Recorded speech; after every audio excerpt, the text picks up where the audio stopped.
Hey, I'm your host Alexis. And I'm your co-host Truth. Sit back and relax because you're in good company. Hey guys, so in this week's episode, we're going to be discussing the importance of finding communities and its benefits. And the reason why I was like, oh, this would be a fun episode to do, and Truth was like, yeah, I'll do it, is because I was recently at con. If you guys watched our fandom episode, I was at that same con last year. And while I was there this year, it's my second time going. And I found myself being just feeling very welcomed in the space, being very appreciative of the people around me. Like, I was talking to strangers, but it didn't feel like, off. Yeah. And I was like, hey, can I take a photo of you, this and that, because different people are cosplaying. And it was a lot of fun. And I feel that I haven't felt a community like that in such a non-judgment zone in a long time. Like, I'm going up to strangers and I'm asking them for photos. Like, this to me is like just a whole different world. And guys, every cosplayer I went up to and got a photo phone was so attractive, and I was like, I'm getting photos of fine people. Like, this is literally the best thing ever. Like, I was talking to people, I got Instagrams, like, I was having fun, and it really got me thinking on how important not only is a community, but being a part of one, and I suppose accepted in one. Yes, like feeling fully accepted in a space is so important, and being in that space reminded me of how much I appreciate being around people who just like me for who I am. Yeah. So, Truk, I want to hear like your thoughts on community, because Truk was not at this con, but I was not, but I definitely had my fair share of being in different communities and feeling welcomed in such a large space. I mean, well, my brain was kind of blanking of what community to bring up, but Alexis and I, in our previous episode, talked about like the Melanie Martinez concert. Oh, yeah. And I feel like that in itself is a kind of community where you're all supporting the same artists. There's a lot of, shared interests, shared values, and shared memories as we see this artist throughout their career. And going into a space where everybody enjoys the same music gives you this sense of community that you kind of don't feel when you're just living your day-to-day life. And I think it's a really welcoming space because we were all looking at people's outfits and we were like, you're so cool. People are coming up and they're like, oh, I made you freebies. Here's a free bracelet. Like, it was a really sweet space to be in. And, surrounding yourself in community can be incredibly, warm. Like, it's like so comforting. Yeah. I'm telling you, I think I get so used to like my day-to-day community, which is, I would say, my family, my friends, and I think to an extent I'm just around a lot of people who are of similar backgrounds, so there's a sense of like, okay, like we all kind of think the same way, feel the same way. We get each other, right? But there's a next level when it's like a niche that you really like, and all these people love this niche as much as you, or sometimes even more. Yeah. And it's completely accepted. And I do find that community spaces I'm usually in are accepting of other communities. So, they're accepting of people of color, they're accepting of people from the queer community. So it's like everybody's kind of like a safe space, which I really enjoy, especially if some of your identities overlap these other ones. So you're like double community. It's like the intersectionality of like different communities Heavy that on allows for everybody to connect. Yeah, and I think on the other hand, you do have communities that can be very like divisive, and you kind of feel like you're not fully welcome being in them. The only thing that I can really think of is if I were to go to a Trump rally, I think either I'd be the token and they'd be like, yeah, see, black people do like Trump, or I'd be like, who invited her? There are some places you just know you not necessarily. It's not a space that you're gonna put yourself in. Like, why are you here? It's time to pack our bags and go. Literally. But I think when you think of the vice versa, you're like, okay, I'm extra appreciative for the space that I'm in.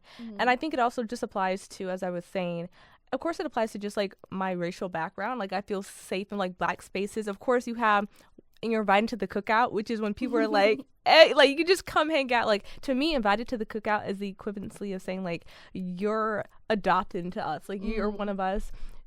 I'm curious, Truk, do you feel like other people have an equivalent of that, like other groups? I mean, of course. I think, speaking from the Asian community, I know, or just Vietnamese community, I know that whenever my mom really likes a friend, she would cook for them. Oh, yeah. And I had this friend back in middle school, and she was like, yo, your mom cooking eats, like, it slaps, I love it. And whenever I tell my mom that I'm going to go visit her, she's like, oh, do you want to pack some food to bring to her place? She's in. So, I feel like it goes back to the food, the sharing of culture. Each culture has that. I think what's really funny is, as you were saying, like, food is kind of the tie. Like, you know, come enjoy a nice meal, enjoy conversation. Like, this is how you're being included into, like, all of us. And I think that's really nice that it's kind of similar throughout at least our communities. Yeah. I can't speak on others, but I do know food is like a way to be like, it's such a nice tie. It really is. And then also like just eating food from like different communities, you're like, this slaps. Oh yeah. I'm having such a good time right now. But like outside of cultural communities, there's also interest community. Heavy and I'm on trying that. to think about how those communities can be inclusive. Can I say, isn't that kind of like clubs though at like schools? Oh yeah, for sure. I feel like it's when like, yeah. No, I was gonna say, whenever I join a new space, I'm immediately trying to find a club I feel like I resonate with, because there's all these people who have the same interests as me, at least in one aspect of our life. So I'm like, I can totally build off of there. Right. For sure. I think being able to build an inclusive space is super important. And like school clubs who really accepts a diverse amount of people are like the way to go. Oh my goodness, wait. Okay, I wanted to say one quick thing, because I was seeing people talk about how when you attend an Ivy, sometimes the clubs can be very exclusive. Like, oh yeah, you have to interview into them. You have to interview. It's like a whole process. Like, it's not just like you go somewhere and you're just like, I'm interested, I want to join this and that. And I think that's really interesting. And honestly, it would totally deter me, because I think it's kind of this exclusivity that they're really pushing. But I would not want to do all that work just to get in a club, and then imagine if you don't even like the people there, or you don't even like the work ethic.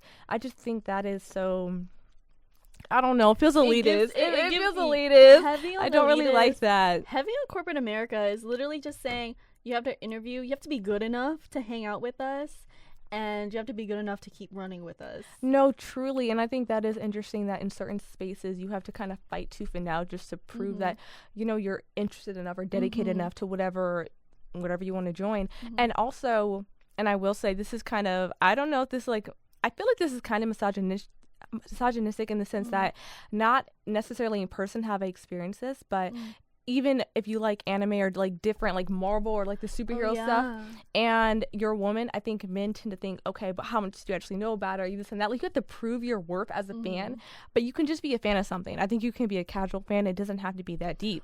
Ooh, can we talk about separating being a fan of a certain topic or interest and being in the community of certain topics? Now that is a completely different thing, and you're right. Because I remember feeling super off-putted by the heavy fangirls in the K-pop community. Girl, I was about to say the same and thing. I would not get into K-pop. Oh my goodness, can I say later I get in. Literally, sometimes communities keep you away from something you could have interest in because it's so overbearing, or you're just seeing a side of it you don't like. I know, and this is where like Truk's about to give me the side eye. It's My Hero Academia. I remember this. And I'm telling you, it's like sometimes I don't want to tell people I enjoy the show, because there are certain fans that take it so far that it's like, well, now I look like, people are like, oh, she likes it, she's just as weird as them. Like she's just as extreme as them. There's like labels on certain communities. And I'm not. You have to finagle with that. And I think that's why sometimes you want to say you like something or you're a part of something, but you already know that it's not associated with like the most amazing things, so you could be judged for it just based off the fact that you like this. I feel this way about you, right? But I definitely want to go wrap around to what you were saying about how you can be like a fan of something, but you're not necessarily invested. And I feel the same way about K-pop, because I like K-pop. Right. I listen to it. I have a playlist like that slaps, but I do not feel like I'm not I don't have, what do they call them? Those, like, the cards people get. Oh, photo cards. The photo cards. I don't have any photo cards. I'm not going to, like, I need to get okay, I'm trying to think what they do. You can do, like, 10 minutes with them, and they, like, enter raffles. They, like, if you buy a certain number of, like, CDs, maybe you'll win, like, a FaceTime call with them for, like, yeah, like, in the K-pop community, there are, fan like, calls, right? Fan calls, They're fan calls. Where the idol is able, to have a 10-minute conversation with you. I mean, there's I don't know if also- it's actually ever 10 minutes. It might be. It depends. Yeah. Everything's okay. different. Yeah, it definitely depends on the. And there's like live streams that idols do that people always click into, or game shows that people are always keeping up with. There's a lot of content coming out, and dedicated fans are consuming every single post. And it's interesting that you say that you even felt like an aversion to wanting to be associated with the community, because I know definitely as somebody who is not Asian, I felt that if I was like, I enjoy this, they'd be like, you're a Koreaboo. No, and I didn't want to be labeled as that just for enjoying the music. I've had some friends share that sentiment with me, and I'm like, oh my gosh. And I'm like, I don't really know what to say, because I have friends who are interested in like K-pop, anime, who are not Asian, and I'm fine with them. So I don't share that view, but I've you definitely judge people though. You definitely clock them first. You're like, how invested are you? Let me see. No, and I don't know. I get that though. I think when I started liking anime, I wasn't fully aware that there were like obsessive fans. I was like kind of doing my own thing, so I was never like hyper fixated on, am I gonna be judged for this? 'Cause I'm like, I'm just watching a show, I like it. Like my sister said, go watch AOT, and I did, and that's where it started. But I will say, once I got into anime, it's kind of like a pipeline to you start learning more and more about just, I would argue, Asian culture in general, because it's just kind of on your feed if you interact with certain videos. So then I'm like, oh, okay, K-pop. I know about K-pop, but I swear I had this one friend in high school, and we're not friends anymore, but she was obsessed with Korean dramas, K-pop, all that. So she kind of like, she's the only idea that I had of, I guess the only a real life example of like a fan of it. She was watching K-dramas or like doing this and that, and I mean, she liked him a lot. And I'm not gonna lie, I actually saw her and she was with a guy and he's Asian, and I'm like, did you finally get your Asian boyfriend? I'm done. Did you finally get it? I literally was like, okay girl, like if he likes it, I love it. Papa, why should I just be your friend? No, I was like, she's been loving you for years. She's loved the idea of you for years. I just want to say that much. Okay. But I was like, okay. Queen, she got what she wanted. Literally. But I do think there's this kind of fear of it being taken the wrong way. And I will say, thankfully, I proved to Truth that I wasn't like, oh, weirdo.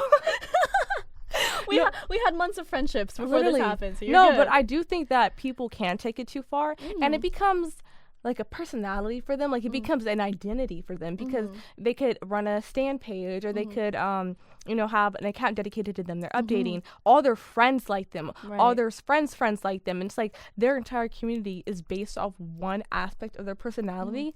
And I don't know. And then, obviously the more interested you are in something, they start dressing like them, they start doing their makeup like them, and it's like, where do we cross the line? Because I definitely watch shows, like any show, doesn't have to be an anime, and if I like a character enough, sometimes I like to wear an outfit inspired by them, because I love dressing up and I love clothes. Sometimes I'll do like an inspired makeup look because it's fun, or it's like, oh, that was a cool look. But I don't know, like, are we judging too much for people who just love it? Like, they're not harming people, I guess. I do think there's a line of like, when you start to intrude on like other people's autonomy, because sometimes they are obsessive about the voice actors of these certain shows, or the actors, or like DMing them and messaging them, and then I feel like, oh, okay, we're taking a bit too far. I feel like, what are they called, like in the K-pop community? There's like sarang hangs or something like that. I feel like I've heard of that, but I'm not like 100%. Incredibly obsessive fans, essentially. Y'all, don't clock us. We we know about it, but we don't. Yeah, like I know the term Koreaboo, and I know the term weeb, but like beyond that, I'm not 100% sure. But I do know. I don't know, like I don't want to judge people too hard if they just really like something, but I do feel like sometimes people, like, they're in it so long that boundaries are not real to them anymore.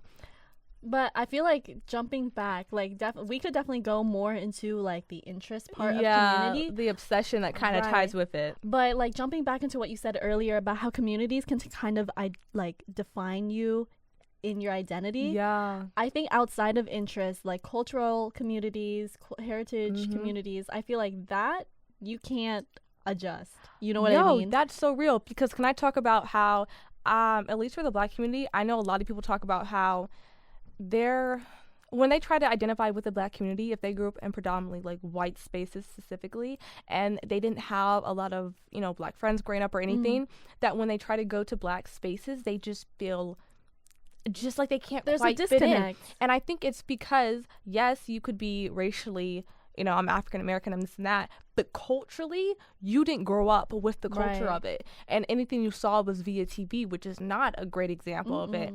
Or maybe you watched it through other people, but you weren't living it. So you don't know, like, I would argue, like, the slang, you're not fully informed of, like, the way they dress. Like, you're just maybe mimicking. And I think that's also when we talked about kind of, like, culture vultures. It's kind of them mimicking what they see, but they're not fully a part of that community. And I feel like that is very sad to me, that, and I think that especially when a minority craves that community, but they're not in a space that that community is. Right. So they just, because they just aren't. There's not that full connection. Yeah. But I think that's where sub-communities come in. For example, just in the Asian community, there's like newly just immigrated to the Americas, or second-gen Asians, third-gen Asians, and there's also different social classes in the community as well. There's so many different subcultures and sub-communities within a whole major community. Like, I will say, if I were to go in a space with mostly Africans, I think there'd be some things that overlap, but overall, I'd be like, I'm not quite getting the food, I'm trying to get into that, because I didn't grow up around it. But we're still Black, right? So, like, that's kind of like the denominator, the shared thing. But, of course, I also think about, you know, even other minorities who don't grow up around their own community, but they grow up with other minorities, they kind of get adopted into these other minority groups. We're like, yeah, come along here. Like, I've definitely seen videos of, like, a bunch of Black people and, like, that one Asian kid who's just their friend, and they're like, he's just a part of us. But I will say, I don't think I see it vice versa, because if a kid who's not white were to be in these spaces and is adopted into, like, a white group of friends, I think, from what I've heard and from stories and even just growing up around it and having family who that is their experience, they always feel othered. And I think other communities try hard to make sure that that minority feels included, is invited to the events, they're teaching them a slang. But I have noticed that I think there's just a disconnect. White people can't fully, and I guess, bring them into it. And I don't know if it's because of, you know, colonization or racism or something that's a disconnect. But it's like, it's always you feeling like, I'm kind of watching it from the outside looking in. Like, I have a cousin who has been in a majority white area her whole life, and she's like, when race comes up, it's just all eyes on me. And it's like, I'm not really fully accepted because it's very clear that something is different about me. And I think that really is quite sad. I feel like also, I want to ask, like, is the cultural exchange mutual? Because is it just like the predominant race, is the predominant culture bringing in your cousin, or is your cousin also sharing, or they're curious about it as well? Because I think that interchangeability is what makes it inclusion. I feel like, from what she was telling me, and I also think it just kind of comes with, because she's not around a ton of Black people, right? And we're like, me and my sister, like, the main cousin's her age. She's always, like, very aware of, like, different Black things. Her parents are Black, her family's Black, but there's some things that I think you pick up on by literally just being around your community. And you're not gonna always click with it and get it. Like, she listens to, like, Gracie Abrams, Taylor Swift, all those different artists, and I'm like, girl, we gotta get you some R&B. But that's kind of just like a cultural thing, right? You're going to cookouts, you're listening to all these different things, and I feel like, I'm like, dang, why do none of your white friends listen to anybody else? I said, girl, they don't listen to nobody who's not white. And she was like, not really. And that's where I'm saying, I feel like the people that she's around haven't really brought in their community and their mindset. So how can they help broaden hers and vice versa? Dang. I know, right? I'm like, wait a minute. This is 2 + 2 is 4. What is this? What is going on right now? Right. Dang. I know. Okay. Like, that literally blew me. Yeah. So, No, I was going to say, even, like, her teachers were, like, othering her in, like, certain conversations that were being told. Like, she's like, we had a whole thing on, like, race seminar, and everyone's like, well, how do you feel about that?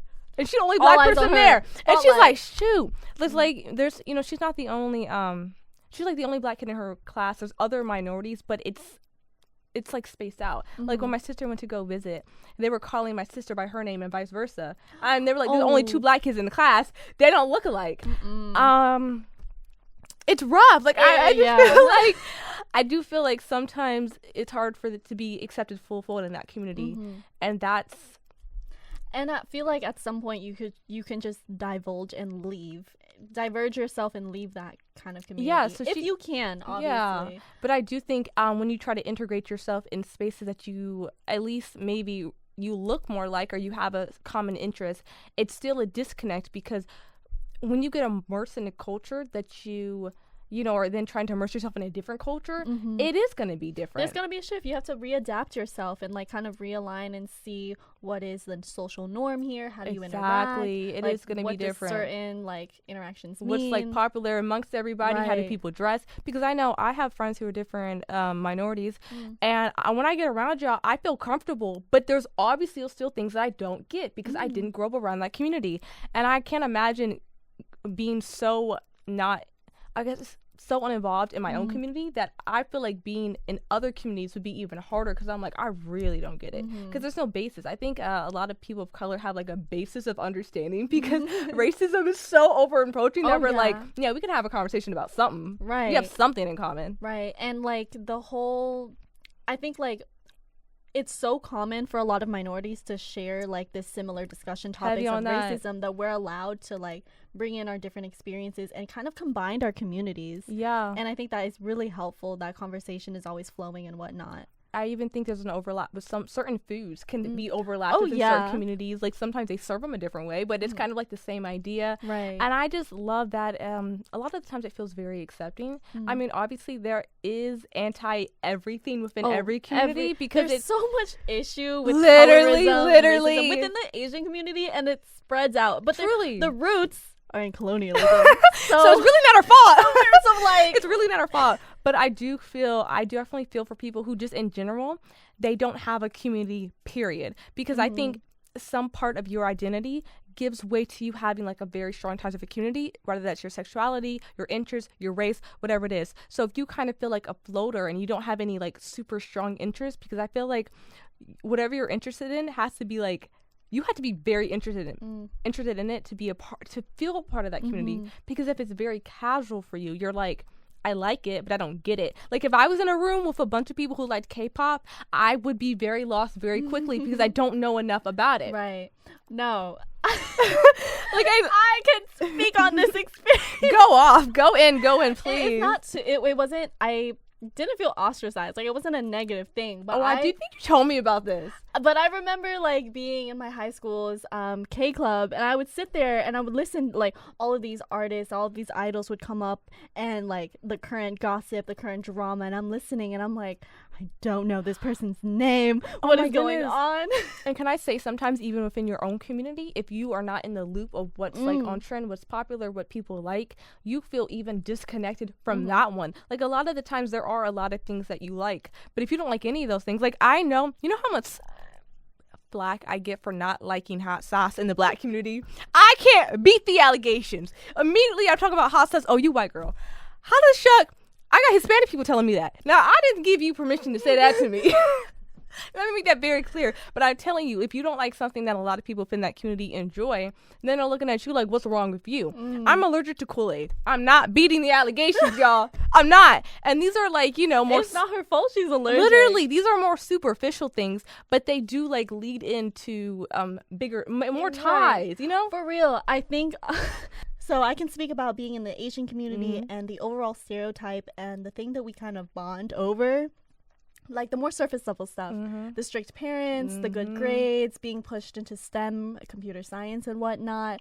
Those are things that people bond over that they can speak about when you first meet them. Like, oh, hey, we're both in the Asian community. Let's yap about our parents or whatnot. But when you kind of divulge from that, because personally I'm not in STEM or my parents are, they have expectations, but they're not as strict. They're not as the usual tiger parents. Yeah, same with my mom, because I know. Yeah. Like, even in the black community, they'll be like, my parents are like, yeah, they hit me with that flip flop. I said, what? Right. I said, sorry, my mom never hit me with no flip flop.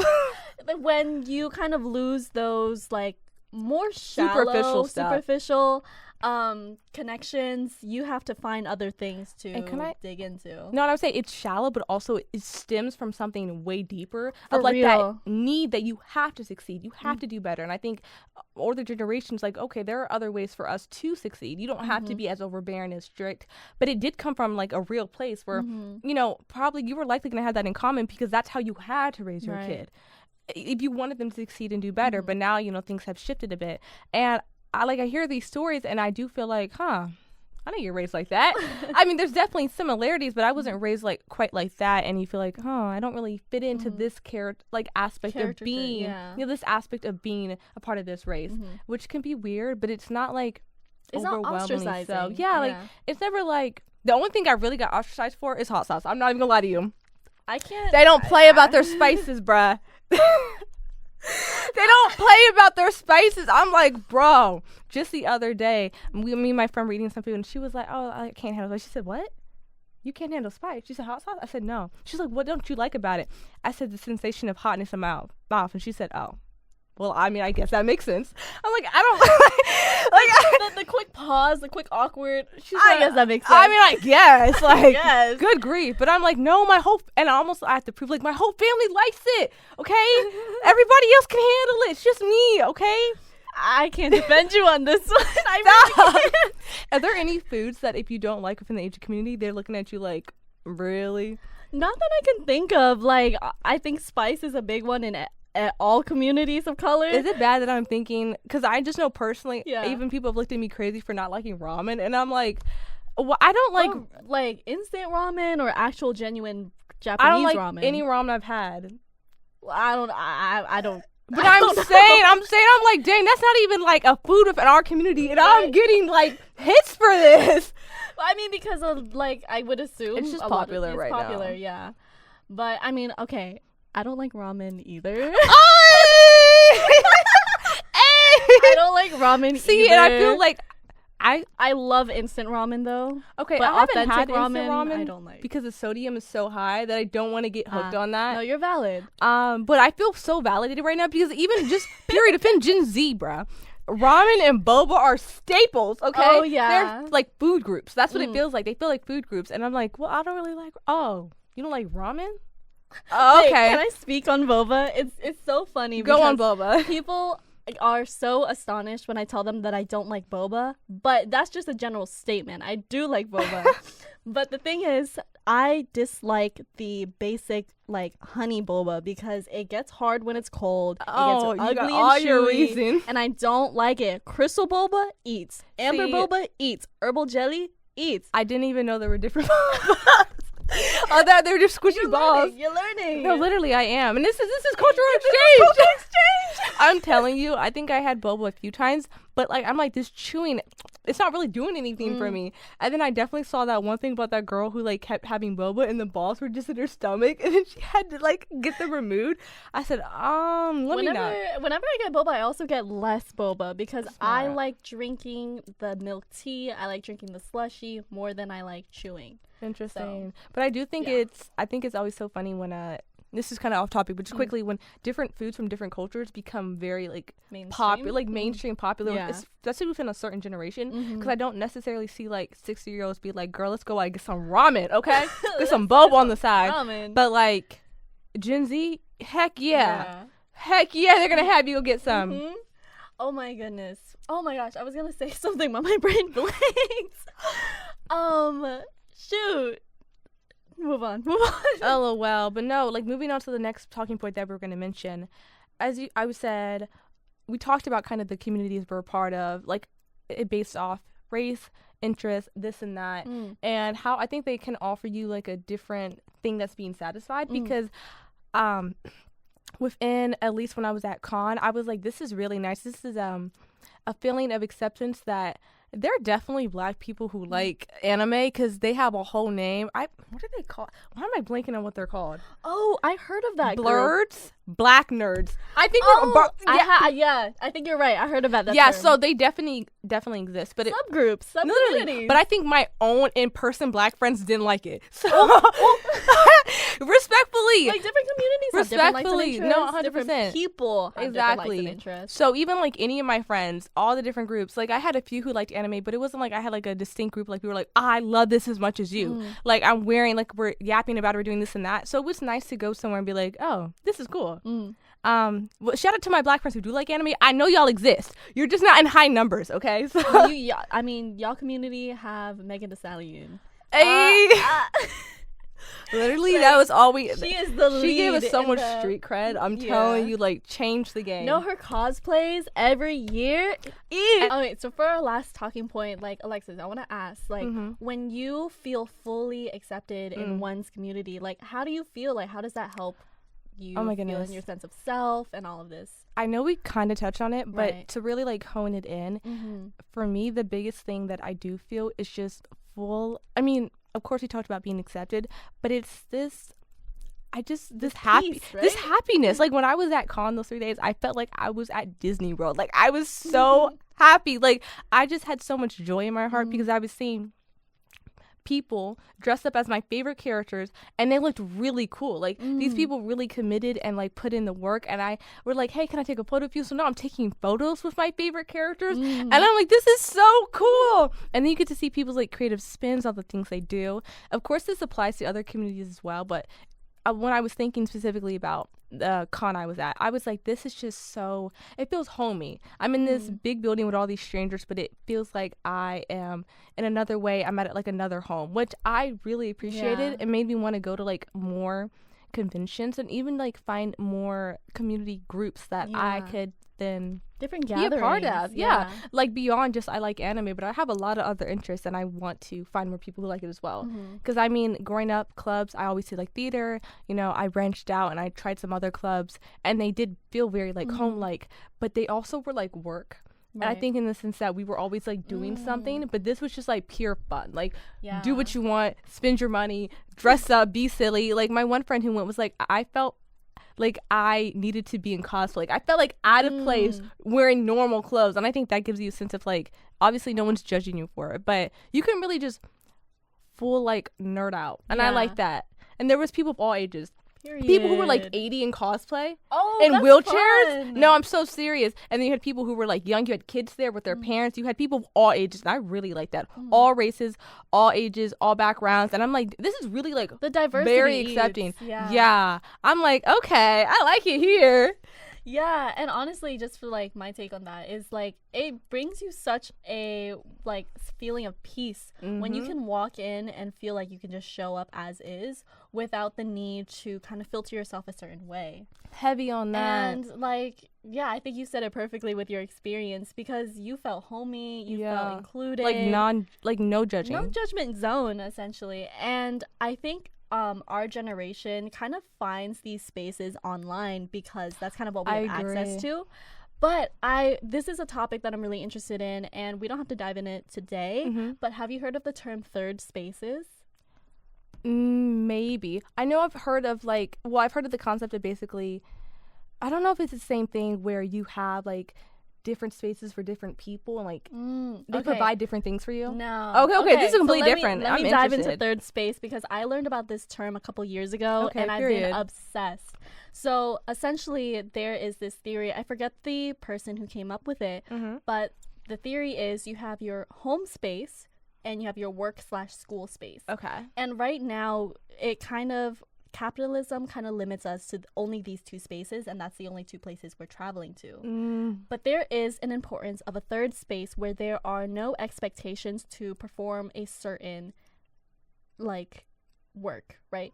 No, I hear you. Right? Like in third spaces, for example, like theaters, for example, like cons, or let me rephrase, because not cons. Cons is like a singular event, right? Yeah. Third spaces are more constant, and you can show up at any time of the day and see people who share the same value.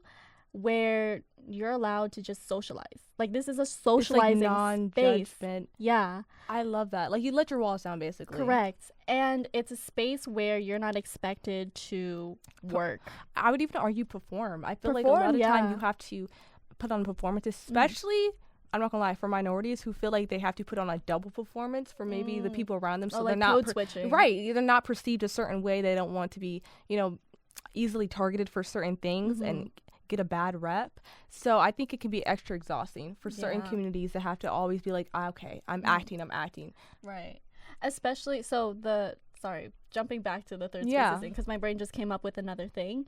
It came up when there were a lot of walkable communities back in the day, and third spaces included workspaces where you did like a lot of woodwork and all that stuff, or bars where you can become a regular at a bar. You don't have to drink or anything, but it's like, you know, the bartender, you know, the owner. It's like a local community space, community centers, things that you show up to often, where you see familiar faces, and that is another space away from home where you can experience life. That. I do think it's kind of switched to online to an extent. It has, because it's not accessible the same way that it was back then, and I feel like communities and third spaces can be interchangeable if you make it interchangeable. Yeah, no, I agree. And I love that. And I think this kind of inspires me to want to find like a whole new community.